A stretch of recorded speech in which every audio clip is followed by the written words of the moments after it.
Janet, you should be able to see people's names. If now. you might have to adjust your view in the top Oh, right. yes. I've got it now. You got it? Okay. Oh, wait, it went away again. So where do I adjust it? In the top right, there's a button that says view. Got it. And if you select gallery, you Mhm. should be able to see everyone that's joined you today for our book club discussion.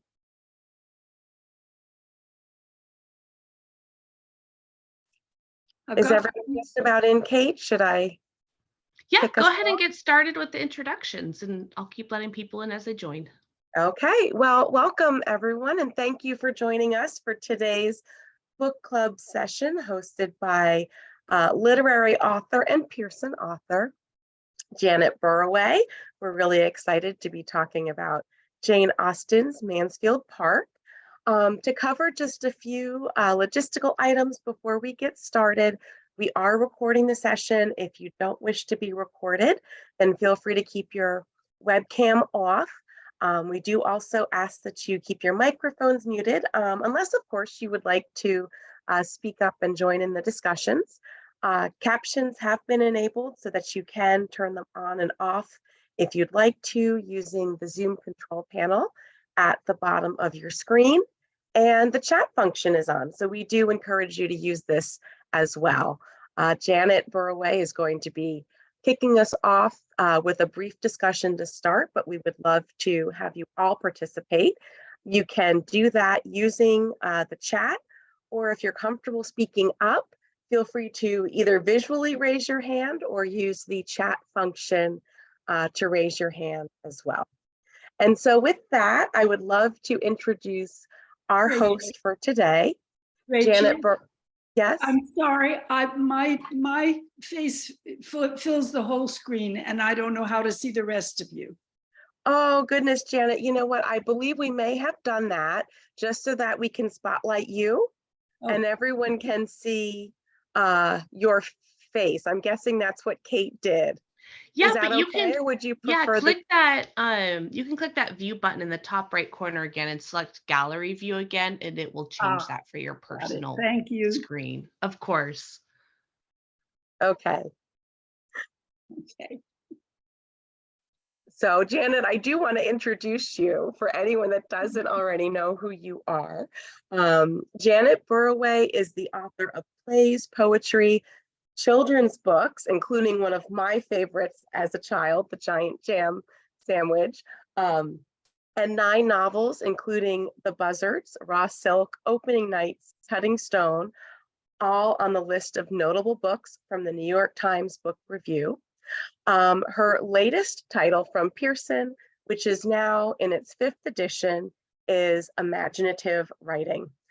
She's the winner of the 2014 Lifetime Achievement Award in Writing from the Florida Humanities Council and a Robert O. Lawson Distinguished Professor at the Florida State University. So Janet, thank you for being with us today and for hosting. And with that, I will turn our discussion over to you. Thank you, Rachel. Thank you. There are a couple of disadvantages of having an 86-year-old discussion leader. One is that my voice will go almost immediately froggy, and I will have to cough and clear my throat and have a sip of water, and we all just have to live with that. The other one is that I will forget names.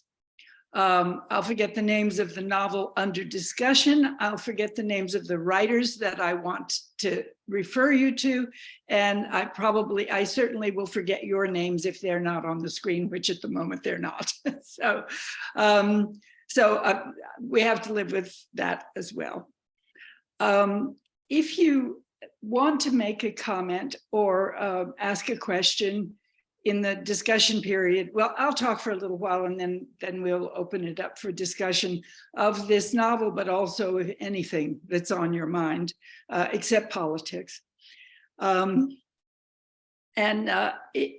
have a little icon to put a hand up in the corner, but with this many people, I probably won't see it. So if you put your hand in front of your face, that's that I will certainly see that, and that'll be a better idea.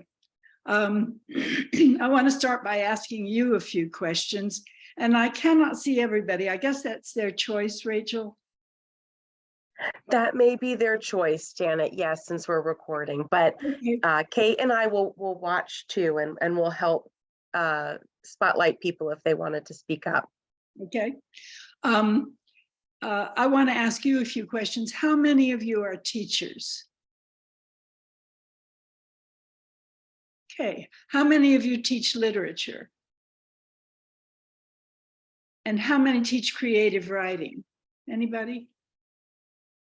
At I least saw lots of hand waves for you did. teachers and a couple for creative writing. Okay, good. For how many of you was this your first time reading Mansfield Park? Well, I can answer that for myself. It was my first time. And how many of you have read it 2 or multiple times? Several. Okay. That Wow, means look at that. you've taught it, probably, if you've read it many times. Okay, well, you may know more about it than I do. How many of you on this reading of the novel, if you read it for this presentation, found it wordy? Nobody else.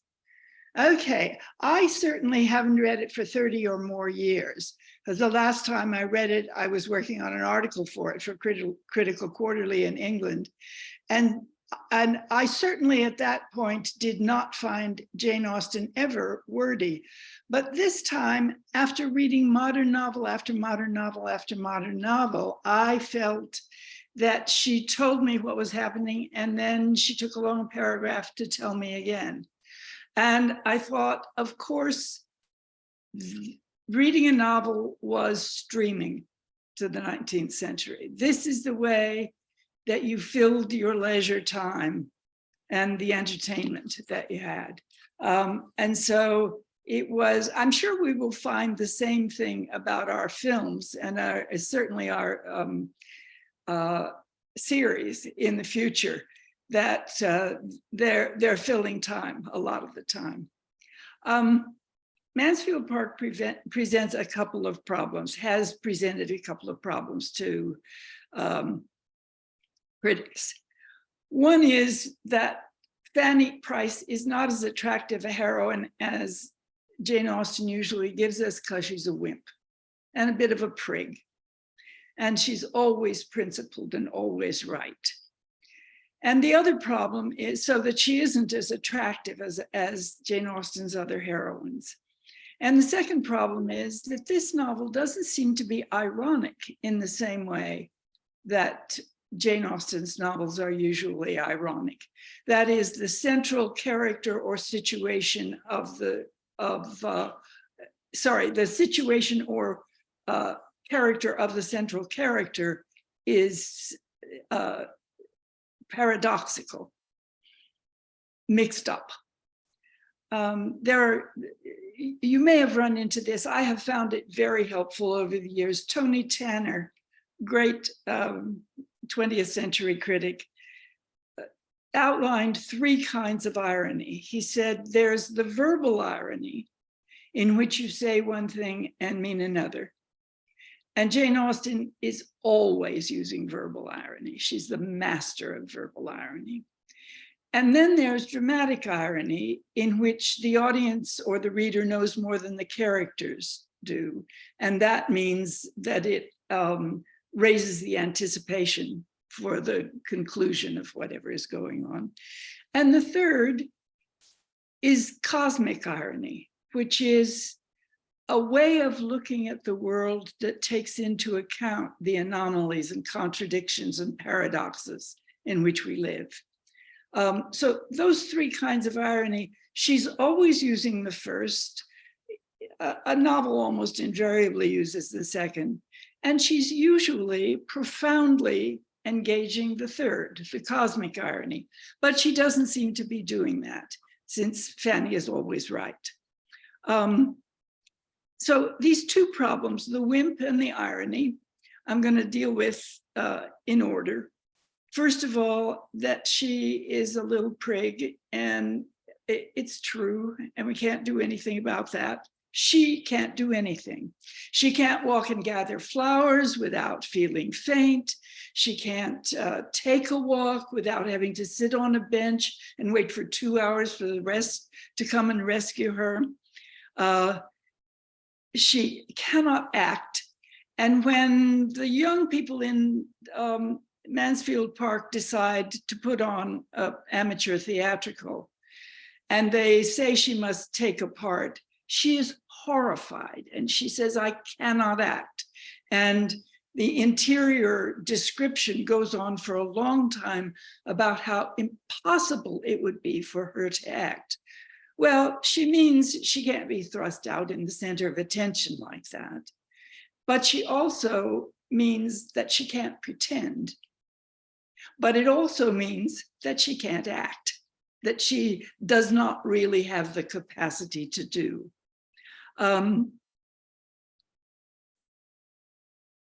The novel has been seen, and again, I think there's a certain amount of truth in this. The novel has been seen as schematic. And I want to talk about the scheme for a minute. Sorry, it's starting. This novel was written at the beginning of the 19th century, and there was a huge cultural shift in progress, a shift between the ordered, calm, scientific, religious 18th century and Romanticism and revolution and the effect of the cities.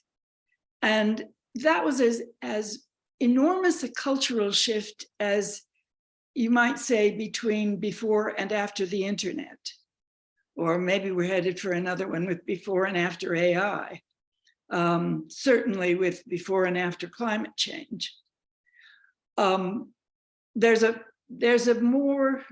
closer parallel if we think about the buttoned up 50s and all the censorship of movies and the strictures that there were on what people could say and do. And then the 60s, where protesting against the government and free love and hippies and sex were rampant. And that cultural shift permanently moved the culture of the country from one place to another. This was interesting to me. This may have been last week's New York Times book review, or it may have been the week before. This is a review of a book about Mozart, Mozart in Motion, by Patrick Machel. And the reviewer observed, Mozart was pulled between historical worlds. He was exactly contemporary or closely contemporary to Jane Austen. He was pulled between historical worlds, suspended between a deep but skeptical attachment to the existing patchwork of courts and hierarchies, and deep intimations of the versions of freedom and selfhood and power that were on their way with Romanticism and revolution. So it's not, Jane Austen is not the only one who was feeling this. But this is the novel that is centrally based on that contradiction. On the one hand, the scientific and religious principles of the 18th century were very set, and they were not in contradiction. Science was not in many ways in contradiction with religion. Science was making great strides in identifying and classifying species and orders and families of animals, but also plants, even rocks. And that classification effort was seen as an enormous stride forward in understanding the way the world works. At the same time, religion also was built on rank ordering and on the right order of one's values. So these things were not in conflict. Both were assuming a hierarchy of values as well as a hierarchy of classification. In some ways, the religious view was a heritor of a medieval idea about the all of creation being a golden chain that descended from the foot of God. Are you familiar with that idea of the golden chain? The idea was that everything had a link on the chain, and if they were in their proper link, if they were their proper link, then the world would function well. So there was the seraphim and the cherubim and the archangels, and then the king and the nobles and so forth, on down to the beasts, where the lion was the king of the beasts and so forth, and through the plants and rocks as well. So there was an ancient system of classification in the religious system, as well as the scientific system of classification that was being built. Jane Austen at one point wrote to her sister and said that the subject of this novel was ordination. And that has confused critics, or did confuse critics, for quite a long time, because they said, okay, Edmund is going to be ordained and he takes orders, but that's not really the subject of the novel. But ordination has, again, it's Tony Tanner, who observed that ordination had not simply with taking orders in the church, but it also represented commitment to a profession. So when you took on the job, you committed yourself to that job. And this was an important part of the order of the 18th century. You might notice that you probably know that in the 18th century, there was a garden around the house. And then around the garden, there was likely to be what was called a wilderness, which was actually more or less planned so that there were walks that went through the trees and you'd come to a bench or a little pond or a hermit's hut. And beyond that was the park, which was the really wild forest. So that's a reverse of our ideas of wilderness and park, but that's the way the 18th century thought of it: the garden, and then the wilderness, and then the park. Well, a man's field is what he tills in order to nourish both the ground and people. So that's commitment to a profession, whereas a park is wildness. So even in the name of this place and this book, she is using these ideas of commitment to a profession and the danger of the modern world coming in on that. Edmund says, when they start working up this amateur theatrical of Lovers' Vows, Edmund says, that somebody points out to Edmund that he loves the theater and he goes to see the theater all the time. And he says, sure, to see good hardened acting, but I wouldn't walk to another room to watch amateurs. So he's again talking about commitment to a field. The idea of hardened also intimates the lifestyle of actors, which is not quite reputable, but it's also, they are committed to what they do, whereas amateurs are acting actors.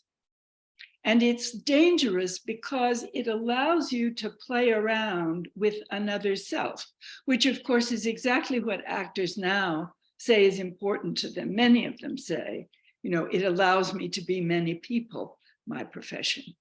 Well, in the production of Lovers' Vows, it unfortunately allows people to play around with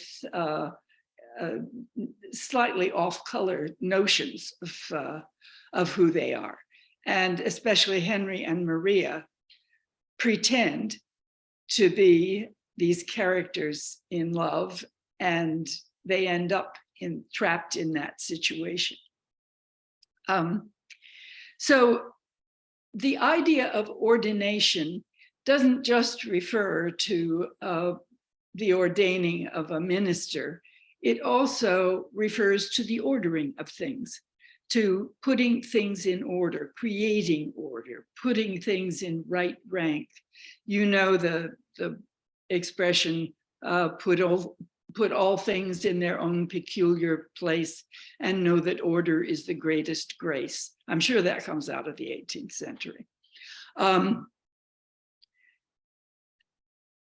And all the characters represent some aspect of order or disordering in this novel. Each of the characters has that schematic place in that order. If you had the novel on your computer and you searched for the word order, it would pop up all over the place.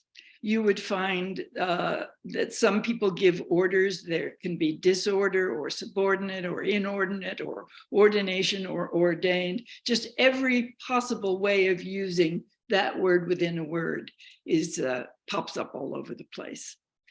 Now, of course, in Mansfield Park, how am I doing for time, Rachel? I think you're doing good. It's about 20 after, Janet. So I'll shut up soon. Take the time you need. Okay. In Mansfield Park, of course, Sir Thomas is at the top of a hierarchy in which Fanny Price is at the very, very bottom. She's a charity case, the product of a marriage that meant the family chastised and ostracized that whole family. So that was slightly a scandal. She's penniless, she's plain, she's weak, and she's shy. She's absolutely at the bottom. And the thing about her is that she fiercely accepts that position, that she is somebody who allows the order to work because she accepts her very low position. And then into this ordered place come Mary and Henry Crawford, who represent the romanticism and the bustle of London and the danger of free self-expression and of sex. Mary says, I have to be doing. Resting fatigues me. And they have a lot of energy, and that makes them very attractive to the characters in Mansfield Park. And it also makes them very attractive to readers, you find. But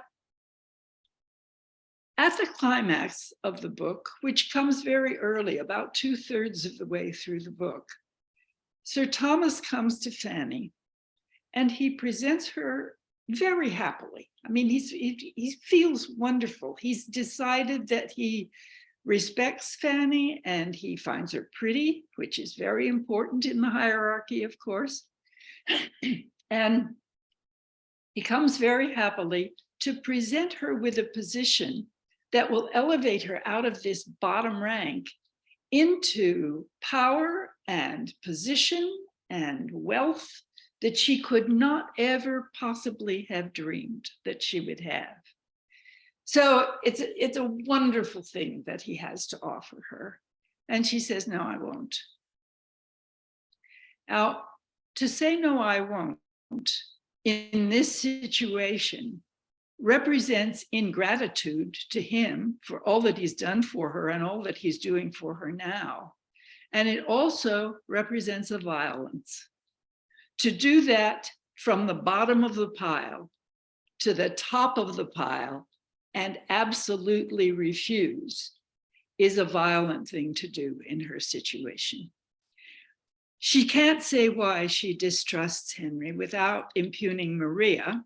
So she has to just go back on what he refers to as a settled dislike, which is not a good reason to refuse power and wealth and position. He's very disappointed and he can't understand, and he is furious. And interestingly, what he accuses her of at that point is being modern. He says, hang on a second, let me find it.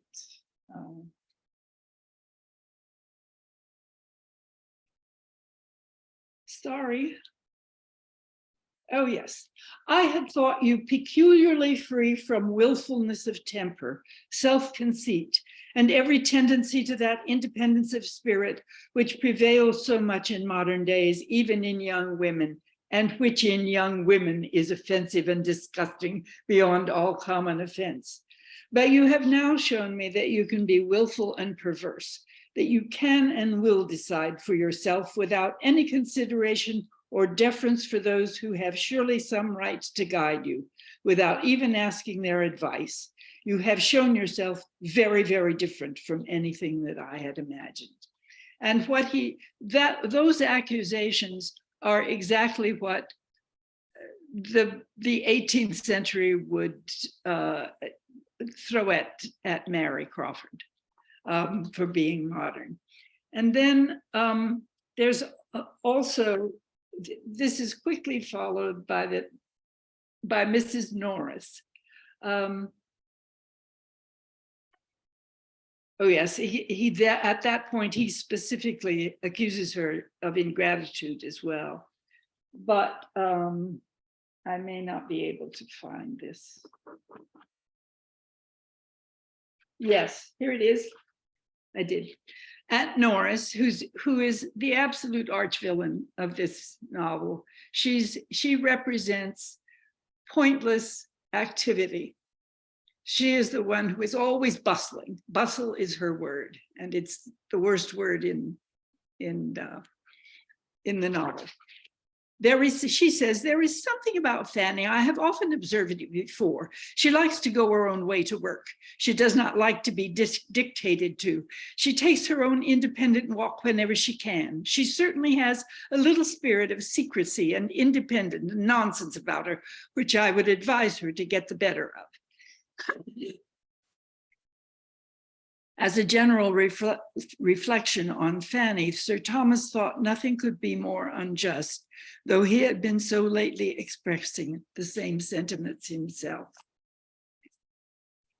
Let's stop there. Oh yeah, let me make one more point. It's at this point, when he's accusing her of being modern and of ingratitude, that Sir Thomas gives the order for a fire to be in her room.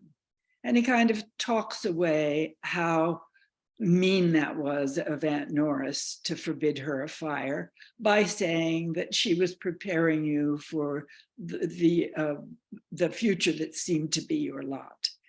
But he orders a fire at exactly the point at which he is most angry at her.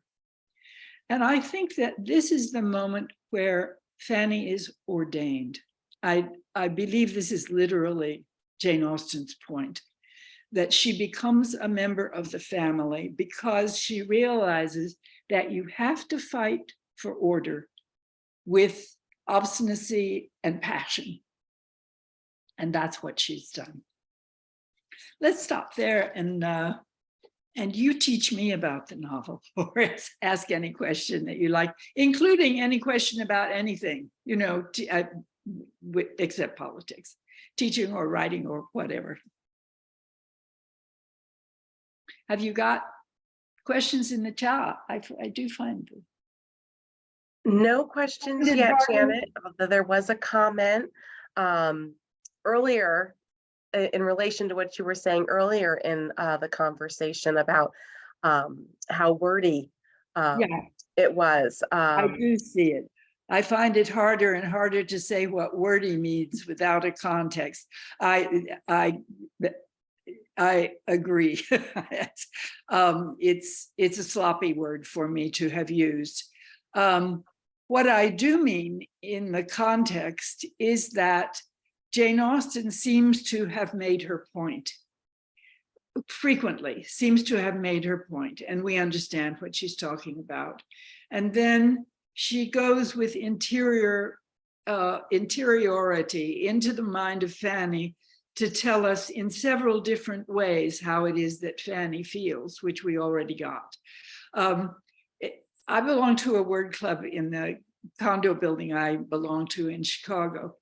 And at some point they chose a #1 bestseller novel to read. And I thought, I don't ever do this, and I'm going to read it and find out what makes for a #1 bestseller novel. And I read it, and I found out it moved so fast from episode to episode to episode, action, action, action, action.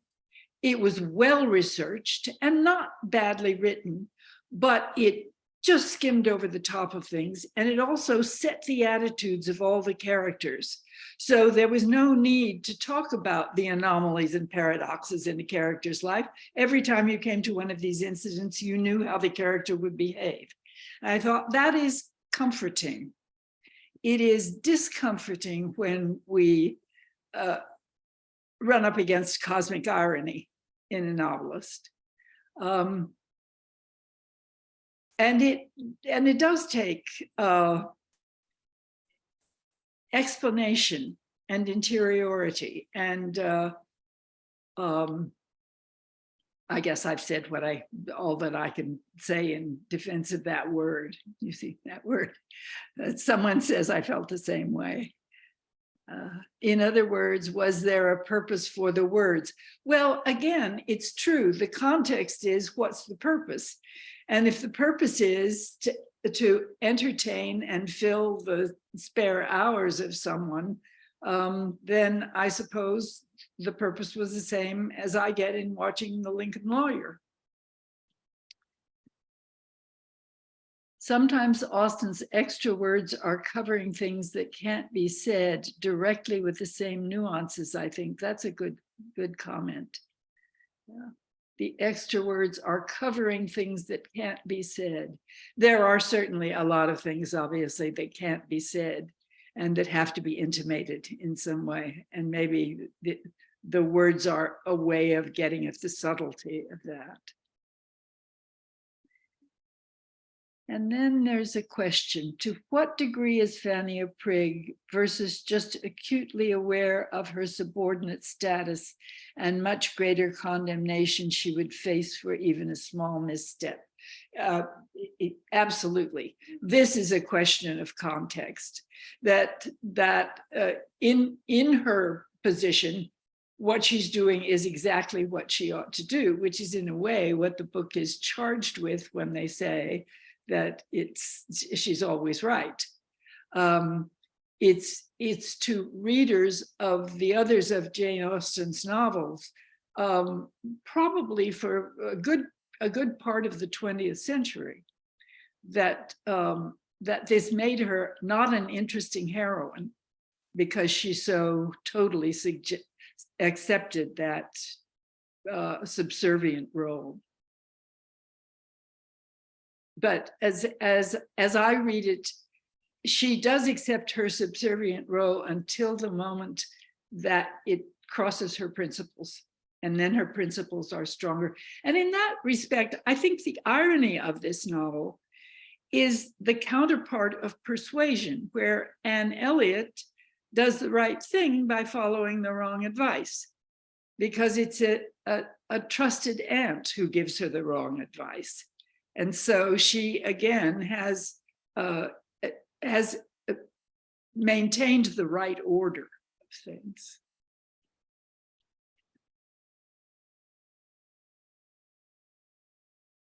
Yes, here's a point. It's so easy for Mariah and Julia and Mary to see her as a prig.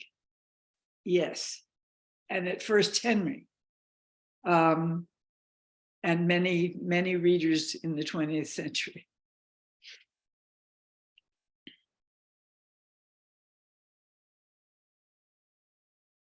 Somebody has more question.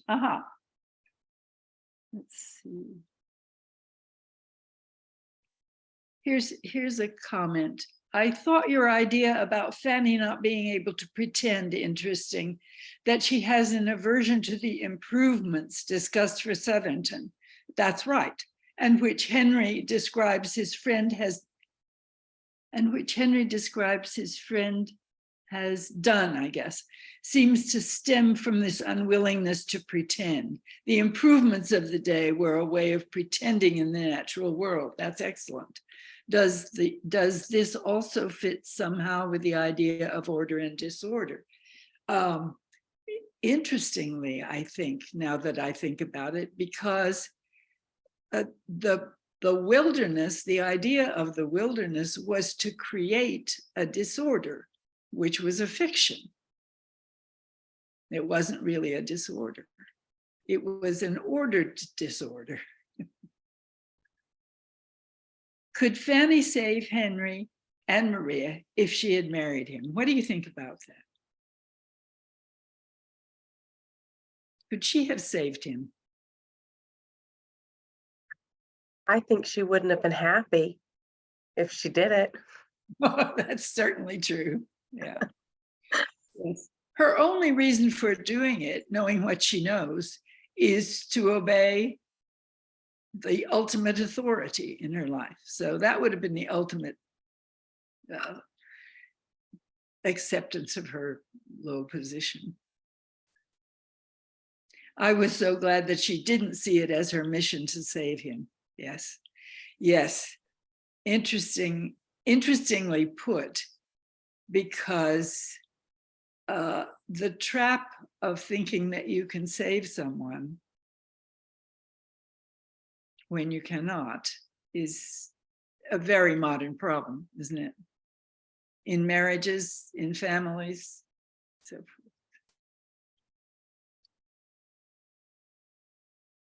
And even Edmund wonders about her priggishness in their interview about the proposal. Oh, that's interesting too. Yes, he thinks, why would she not go with Henry? And he thinks that they can, he and Sir Thomas can take enough time to convince her that she should become his wife.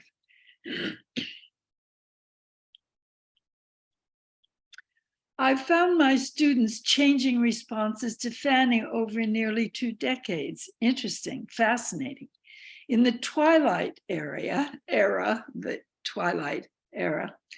they found her insistent and resistant virtue commendable, not priggish. And recently, a student saw Edmund as grooming her.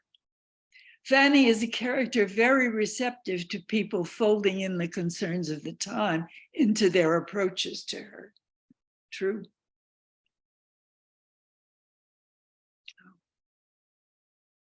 That's part of being ordered around within the order. Is Jane Austen overly condescending to the poor Price family? Please enter the discussion, especially including on the computer. What do you think? Is Jane Austen, is she condescending to the Price family? I felt like it was one way she was trying to differentiate the two families and their circumstances in life. Absolutely. That is a family that lives in total disorder. Disorder in the house, disorder in the family, disorder in the dock.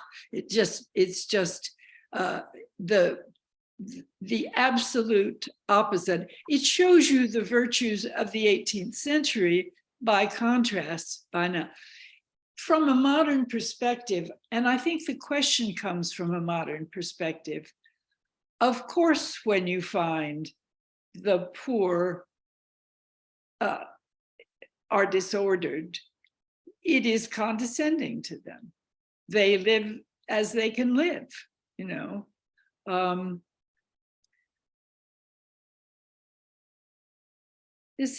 interested, Rebecca, perhaps she's ironically so condescending. I don't understand that. Does Rebecca want to come in and talk about it? No?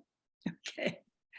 I was going to type it, but I'll just, because it was going to take too long to type it all.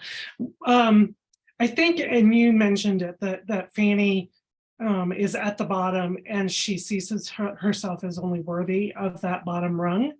And I think that when she goes back to Portsmouth, it shows us that while she's at Mansfield, she has no real recognition of the privilege of her position, that even though she's the bottom of that group of people is still at the top of most everybody else. And so then when she arrives at Portsmouth and she's with her family, she sees that there is even a lower bottom than what she thought she was occupying at Mansfield.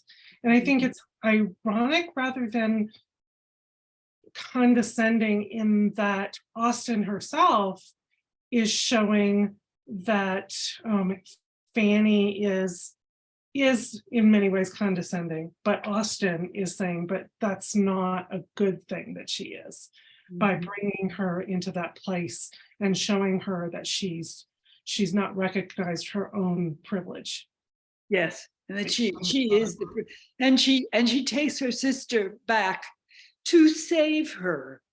So this is again the 18th century. If you put somebody into a hierarchy where they know where their place is, they have the means of learning and growing and becoming prettier. You know, so part of that. I was gonna, when you mentioned the Portsmouth scene, you know, everything in this novel has its opposite, and the commitment to a profession is represented by Fanny's father, who doesn't have any conversation or any interest except the dock. That's all we can talk about. That's all we can read about. Otherwise, he is not a member of the family. He does not take care of his family. He doesn't run the family the way a man ought to. So, and this brings up another subject that that I don't really have any comment about, except that I don't have any comment about it. And that is, we do not know how Jane Austen, from this novel, we don't know how Jane Austen felt about Sir Thomas's profession. He runs a West Indies, obviously slave plantation, and she just doesn't deal with it. This novel doesn't tell you whether she's an ardent abolitionist or accepts that the order of man means that the white should be over the black man. She just does not deal with it. I don't know if anyone has tried to deal with that, but it's interesting. Let's see. There's been a few more comments, Janet, Yes, while yes, I'm okay. we have a comment that it's part of her class awareness, so very uncongenial to us as readers. Yes, good.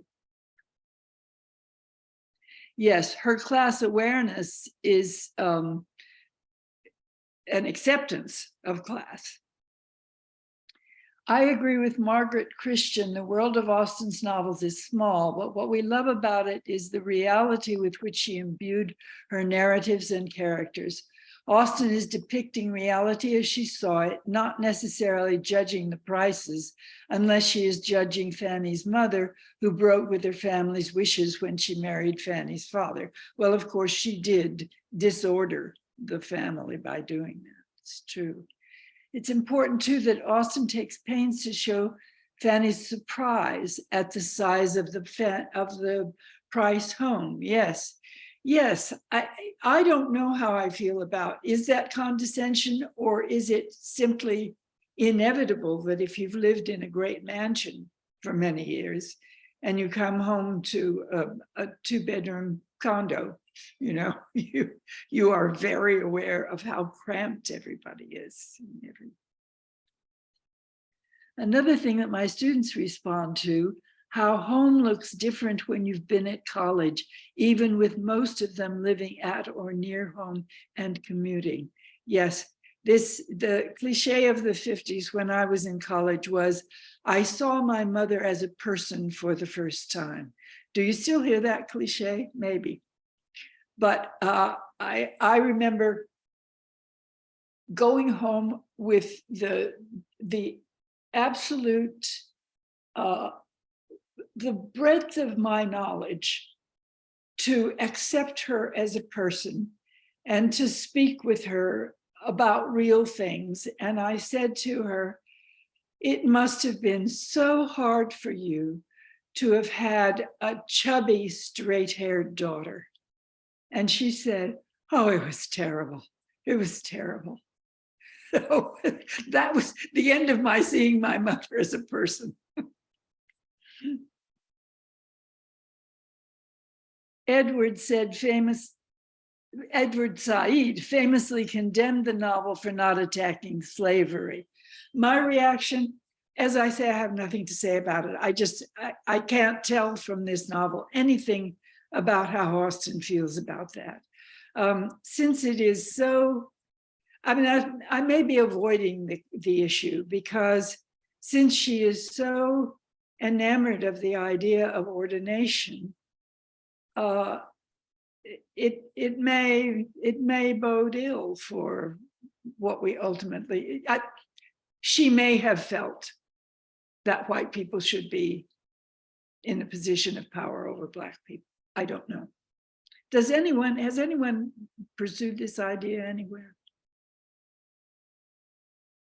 I did not know that Said had dealt with it, and I'll look it up because it's a very interesting issue. It is so interesting to look back at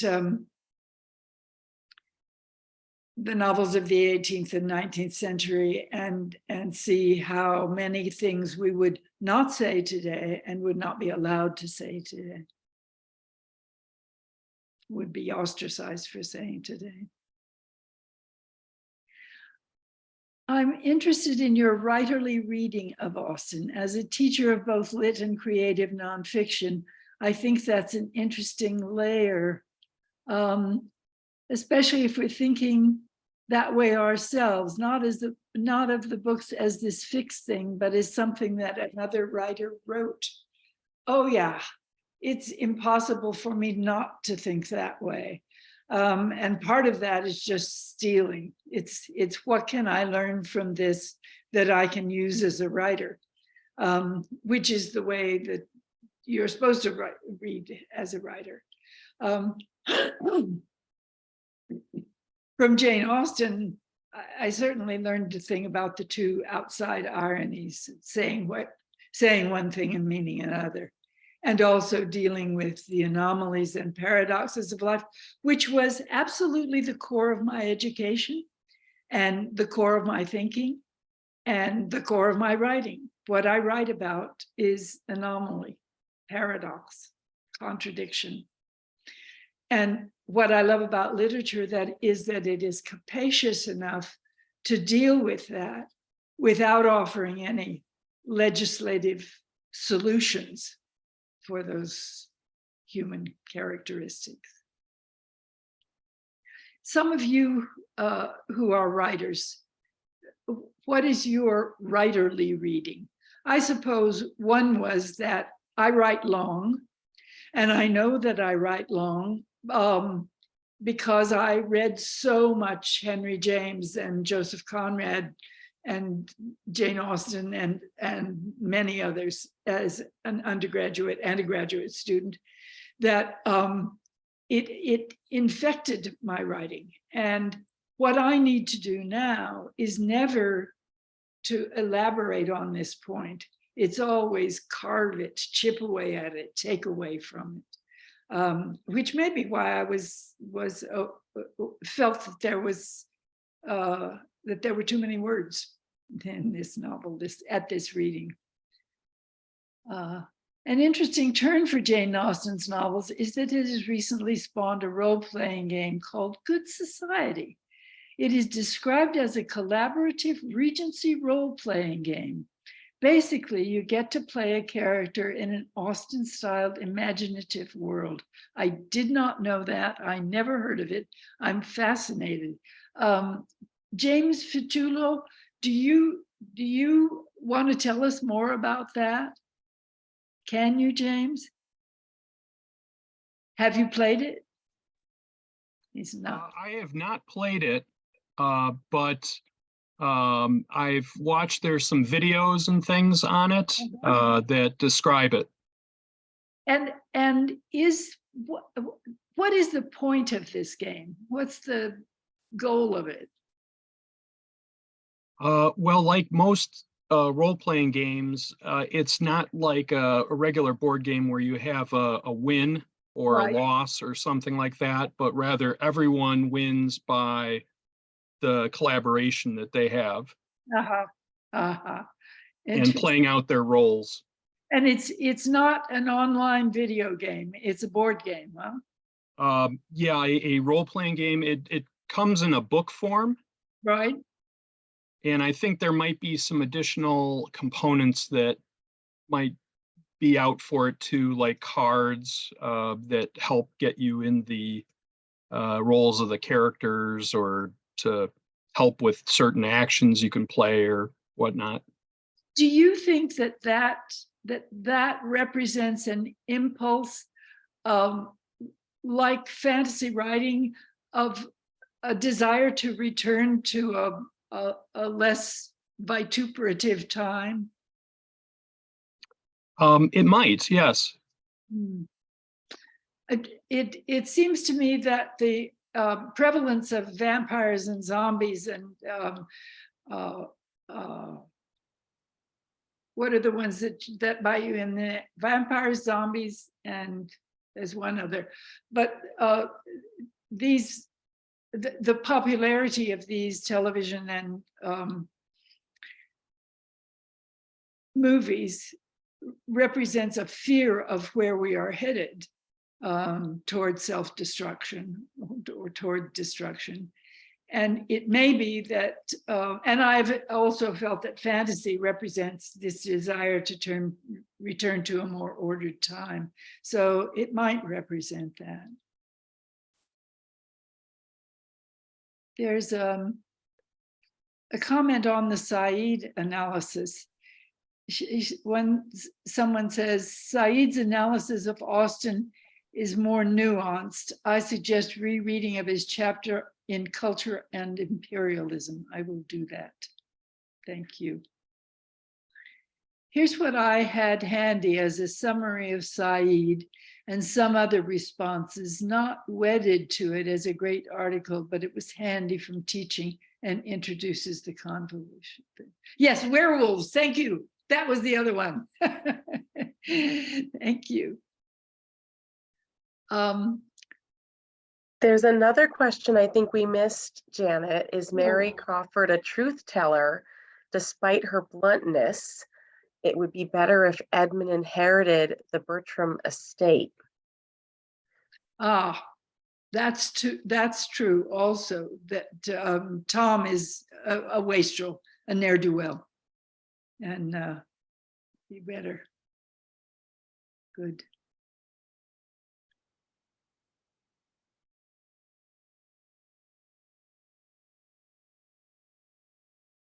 Someone references the politics of silence. Is that a Mansfield Park? I don't know what that is. It's just an essay. I was looking for things I had that talked about Said's critique of Mansfield, famous critique of the silence in Mansfield Park, when Fanny asks her uncle about his experiences with slavery and or on the plantation, and so it's not. I don't even remember how I felt about this article, but it does summarize the conversation. It'll give you an easy way into what's probably better addressed by looking at cultural imperialism. Yes, yes. Thank you. Good.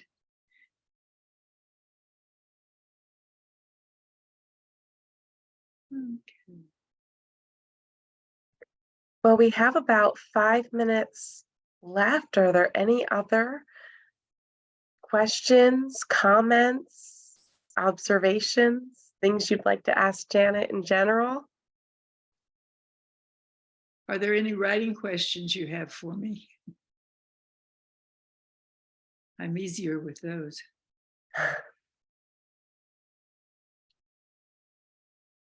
We had one more comment pop up, Janet. So interesting. To think of Mary as a revision of Lizzie Bennet, one who is not ultimately changed by love. Mary. one who is not ultimately changed by love. Oh, yes, I see what you mean. She cannot be brought to the church by loving Edmund. She loves Edmund, but she has to change him. Thank you for the article. Yeah. Yes. It just seems like Mansfield Park's difficult for a lot of reasons. Is that Austen does not? It was, I think, her favorite. It was her favorite. Annie's her favorite character. I think she's very fond of this book. But there are these various characters that are just unpalatable for readers in various ways. He doesn't make them delightful in the end. They're difficult. Fanny's difficult. Mary Crawford's really difficult. And she's in a way, Mary Crawford is kind of like the juvenilia, in that like there are these things that are said directly that are really hard for a lot of people to take. So it's more interesting every time I read it, I think. It's interesting. And I also can think of an interesting parallel that it's embarrassing to tell you about, but I have written a 9th novel. All of my others were published by major publishers in New York and Boston, and England. But I've written a novel that I think is my best, but it's a bit schematic, in that it is told from about 16 different points of view. And the point is that you have to put the story together by seeing these different points of view. And it's probably has more words in it than it absolutely has to have from the reader's point of view. But at any rate, it's the 9th of 9 novels, and I can't get it published.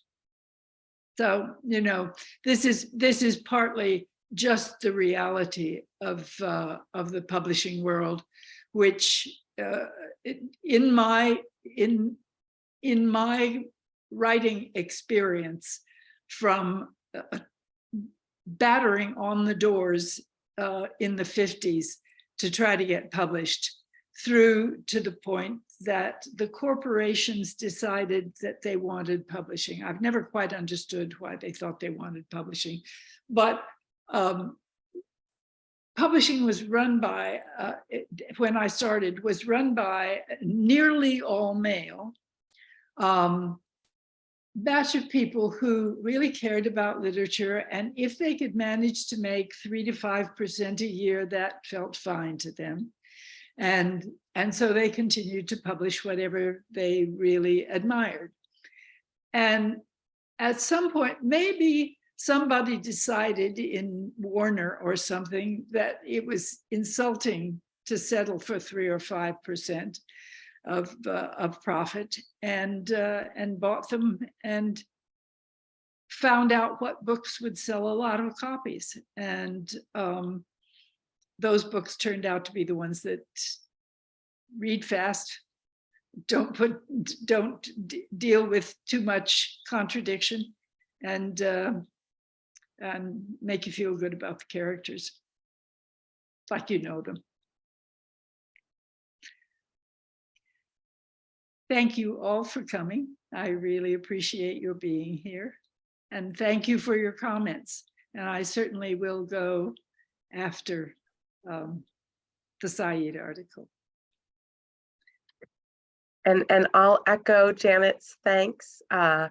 Thank you to everyone that joined, and so happy to have you participate in the discussion.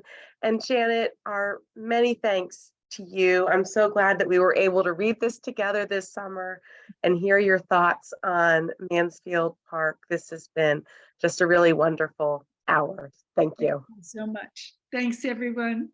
Thanks, everybody. Have a great day.